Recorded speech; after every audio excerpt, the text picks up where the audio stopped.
Kei te kimi hia tonutia a Lucas Ward, e toru ngāra kua hipa I tōna ngaronga atu I te kāinga o tōna kuia I te rohe o Kaiti I Tūranganui Ākiwa. Ko te hapori whānui e ngākau taumahana I tēnei tūāhuatanga whakahae ate. Nō reira, kei te whakawhiti atu tātou I naine ki tā mātou kai kawe kōrero I Tūranganui Ākiwa, arā kia Irena Smith. Irena. Ka hore he mutunga mai o ngā mahi tautoko a te iwi kāinga I te whānau o Lucas Ward. Heoi, kei te hipa te wā, kei te tipu tonu te wanga.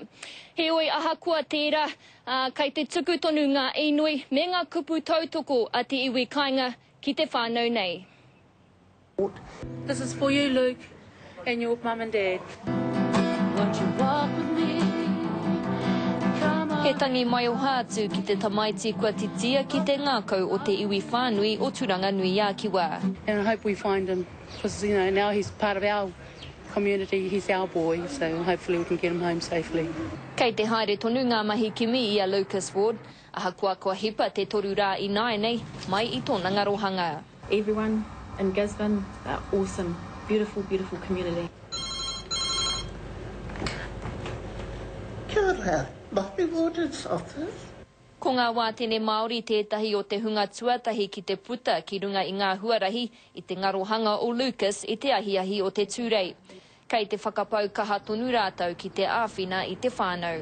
Searching the rivers, searching homes, going from home to home, looking at all their little nooks and crannies in sheds that maybe they haven't been used before. E hara I te mea ko ngā wātene Māori anake kei te kimi I a Lucas, engari ko ngā momoropu a iwi katoa. Ko te mea nui hei tā Richard Poi, kia noho mātāra tonu te iwi ki tēnei āhuatanga. Ki te mahi tunu mātou nā pō, te ata ki te mahi tunu mātou. Ko tahi a mātou ka rehi tu moi, ko ki tunu mātou tātou kāinga, haere tunu te tamaki te noru tonu. Hei tā te iwi kāinga he mea whakahirahira tēnei ki a rātou. Engari he mea whakatūpato anō I a rātou, mua rātou ake tamariki. The 1 second that your eye's not on your child. You know? I mean, his grandparents would have been vigilant. But just 1 second, that's all it takes, eh? So I hope they find him, I really do. Heoi kei te hipa tonu te wā, kei te tipu tonu te wanga, mena ka kitea a Lucas, mena hoki e oro tonu ana ia.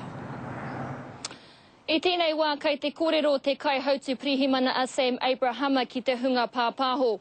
Heoi I kōtata ake nei I kōrero atu au ki aia. Hei tāna ko ngā kōrero o te wā, kua tīmata ngā pirihimana me te hunga a kai tirotiro ki te haere ki te kimi mō Lucas, ki te taha rāwhiti o tana whare I Graham Road. Kaoreo nō rātou kia haere ki tērā taha o Kaiti ki te kimi I aia, arā pātata atu ki Kaiti Hill.